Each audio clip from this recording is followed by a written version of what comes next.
попадают по нему.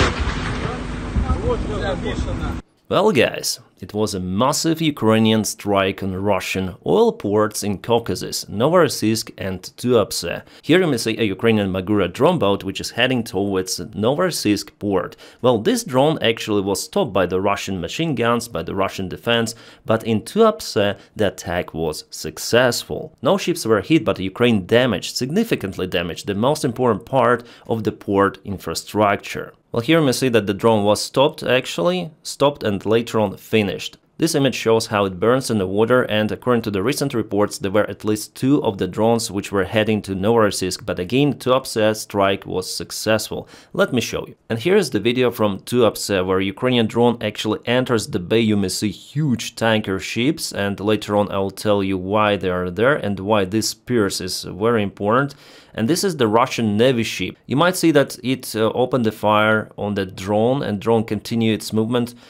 It's very fast drone boat, as you can see, and it also maneuvers left and right, and here it maneuvers back to that piers with that oil tanker. You see it goes and ship starts to retreat because it thinks, or crew thinks, that it goes towards it, but no, the main important thing is to aim towards this Russian important oil infrastructure. Here we go with kaboom. This is the main oil refilling station of this port bay. This is huge, one of the biggest in Russia. Russia uses this line to refill their oil tankers with oil. It's very hard to repair this stuff, and it is out of service for extended period of time, could be even for months. And this picture was published by Ukrainian Cyber Boroshnet channel. This is the track of the boat which hit this piers, I may call it, or it is the refueling line, it's better to say. And there was the oil tanker. Yes, it could be the target for Ukrainian drones, but I'm not sure whether this tanker actually belonged to Russia, because Russia continued to trade with other countries and they might send even their ships to the Russian ports. So it's better to cut this line for refueling. And by cutting this line, I guess Ukraine caused even more damage. So here's the scheme of the port, and the trajectory of the Ukrainian drone was like that, around. So this is the Russian military ship, this is the oil tanker. Ukraine hit this part. On the other side there are some oil tanks and different infrastructure, and this part of the port is for grains and other stuff, so it's not fuel related thing. It says Zernovoy terminal, so grain terminal, and here I'm not sure, but it's not gas, it's not oil. And on this video we may see that also extra kabooms happened inside the port, inside the city, I would say, behind the main port line. Locals reported about even some of the missiles which could have been launched from the drones themselves. So there is actually a modification of the Ukrainian drone boat Sea Baby, which could carry some of the rocket artillery system on top. Well, it's not a big caliber, but Russians say it could be effective. Especially in today's attack, they claim that it is the Ukrainian drone boat that was used. Alright, here we have one more video from the local eyewitness who filmed 2 of the kabooms actually, so we have the confirmation. Let's watch this video. Пацаны, как вам? One kaboom Как вам? and another one. Я вам. He says that "Я в ахуе," which means I'm surprised. Yeah, actually, I'm also kind of surprised with today's Ukrainian vivid open attack during the daytime. It's outstanding. But I think that after all, at night, the chance for successful operation is higher. And I have more info about Novorossiysk. Ukraine also launched some of the air drones, and Russia used the air defense as usual, and you may see the result of their operation. Yeah, they hit some of their own building, as it is reported and already confirmed by the eyewitnesses. Why it could be like that? Because for the last couple of days I saw many of the Russian air defense Panzer 1S missiles went into the same Russian buildings, but somewhere in Belgorod Oblast or in the Kursk region of Lvov town. Let me show you some of the images. Alright, here we have it. Короче, вот такая вот ерунда. Вот он этот, я так понимаю, блок. Yeah, that's the Russian Panzer 1S engine, yeah, the booster engine that launches the air defense missile. And Russians report about one more, calling it a Ukrainian missile, which is absolute nonsense, because we all know already how this booster engine looks on Panzer 1S. And here is probably the local hotel. Yeah, the same picture we usually witness in Ukraine sometimes also could happen in Russia. Maybe Russians intercepted Ukrainian drones just like that. This video, for example, shows a Ukrainian drone FP-1 that was intercepted and later on kaboomed just on a road or in a field. I remember how Russia accused the Ukrainian side for using electronic warfare for shutting down the Russian drones or air defense systems for shutting down the Russian missiles, and they say let them fly to hit your military targets, otherwise they hit civilian infrastructure.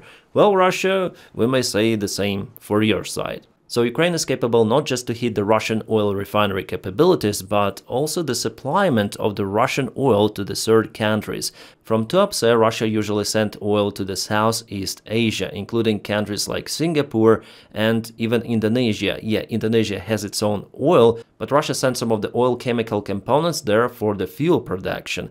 Now that way is closed. I think at least for several months, and Donald Trump should be satisfied because he was so much against the Russian oil export to India, to China and to European Union. Well, Ukraine applies its own sanctions on that.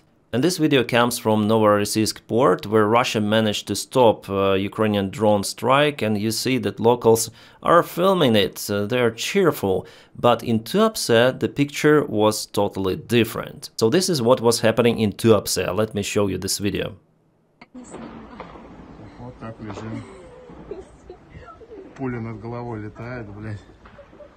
Никак не... Those Russians were going to the beach, but they were stopped by the own Russian defense. And at the end of this video, let me play you this part with more audio gain, so here you'll hear it. Попали, блядь. Попали. Ох ты, блядь.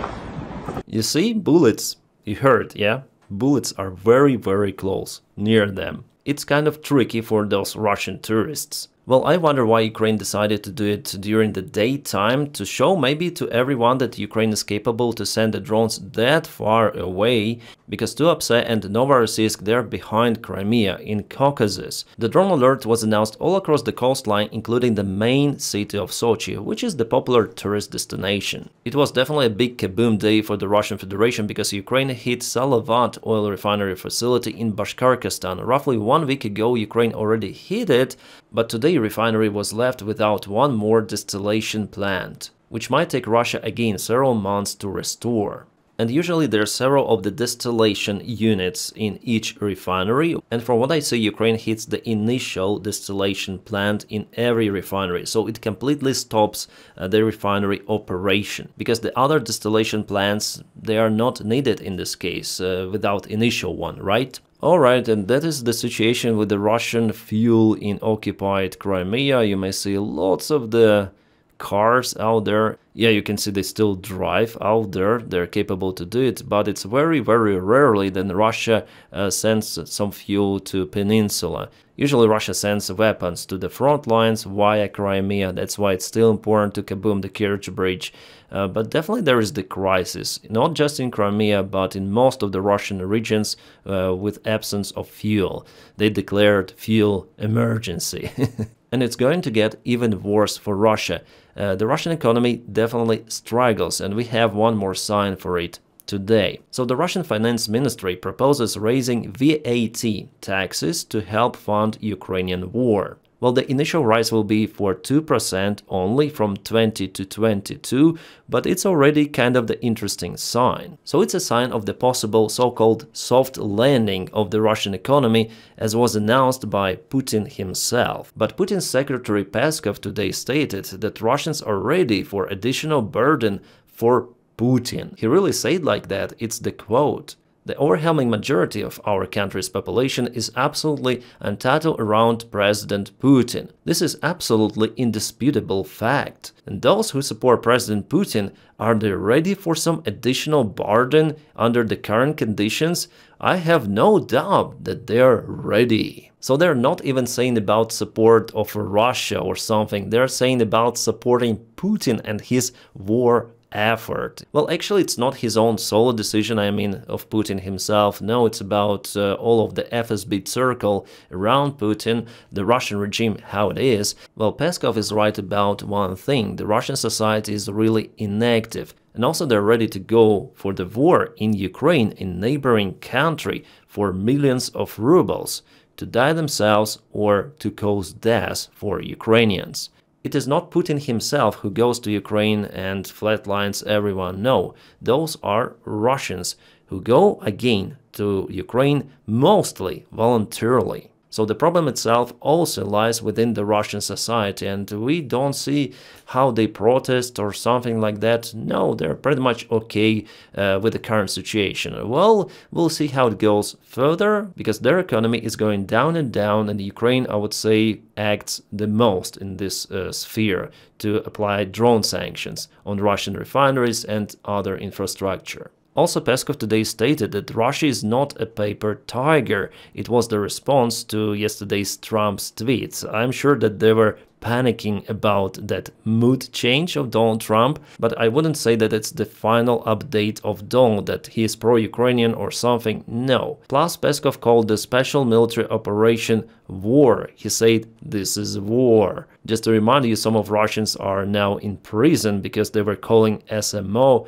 war, but for Peskov, everything is okay. He may call SMO war or as he wants to call it. So Peskov said Russia is not a paper tiger, we are bear, and there are no paper bears. Sounds cringe, but that's what he said. As for Ukraine, he said those who refuse to talk today will face worse terms tomorrow. But it's not about talking, it's about following the Russian demands to give up Donetsk Oblast, as Putin told to Donald Trump in Alaska. And initially Donald Trump was following that vector that, okay, we're gonna push Ukraine to give up its own territories, but Zelensky refused, and Ukrainian government in general. So at this point, it is not about negotiations, it's about Putin, who would like to continue this war. In the same statement, Peskov said that if Ukraine refuses for those negotiations, or in other case Russian demands, Russia will reach its goals in Ukraine using military force. But there are still some of the countries, including the countries of the European Union, like for example Hungary, which continue to support the Russian economy. And Syro, the foreign minister of Hungary, today stated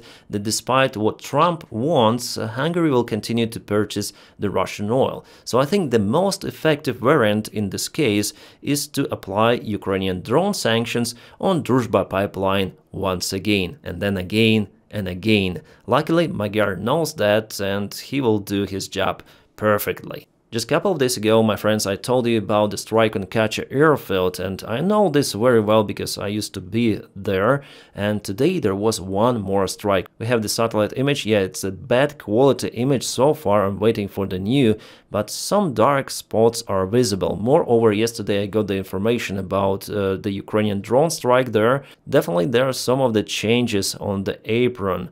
We'll see next in a couple of more days, I hope not 2 weeks, but before, about what particularly was hit there. If it was a Ukrainian drone unit Primary, they usually publish video evidence. And as for the Google images, it looks like one more helicopter stand and airplane stand, and something there was hit for sure. Right guys, we have some breaking news. While I was filming this video, I got the report, first of all from our followers on my channel, that Aalborg airport is being closed because of the drone activity. This is again Denmark. So just a couple of days ago, Copenhagen airport was closed, and now one more drone activity? This is something really unusual, and by the way, we have some of the video filmed from Copenhagen a couple of days ago. Yeah, this is what was spotted in Denmark just right now, some sort of the object flying, as you may see, shining brightly. Usually, if it is a surveillance drone, it needs to gather some of the information.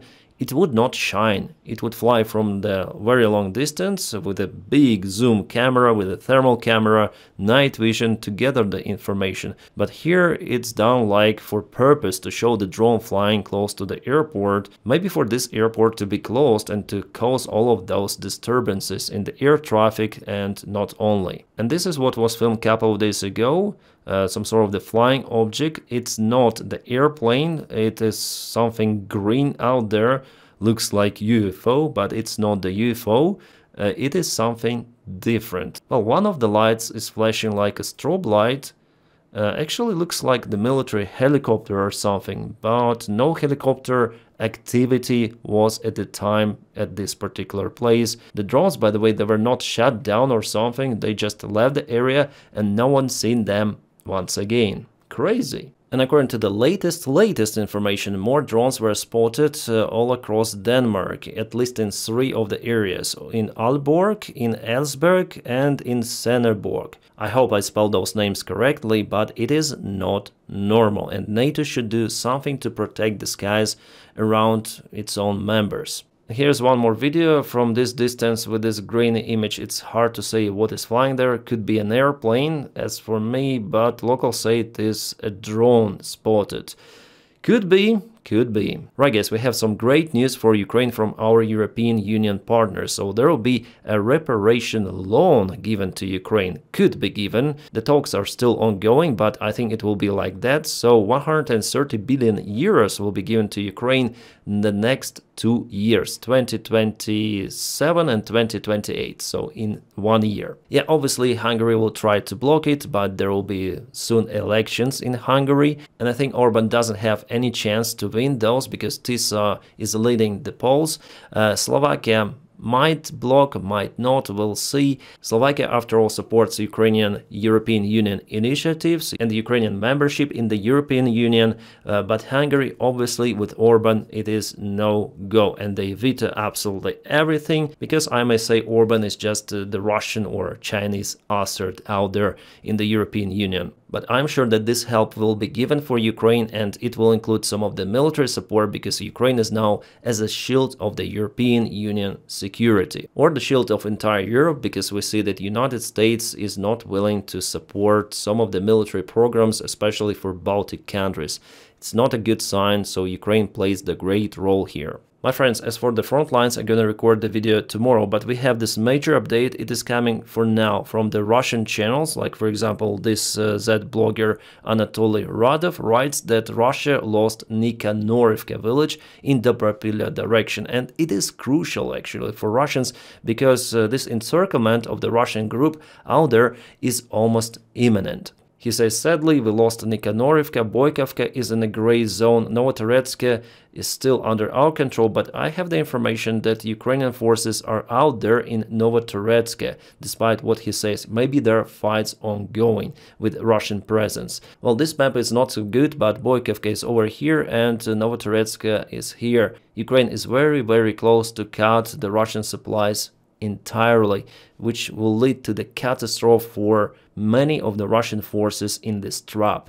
Absolutely great news.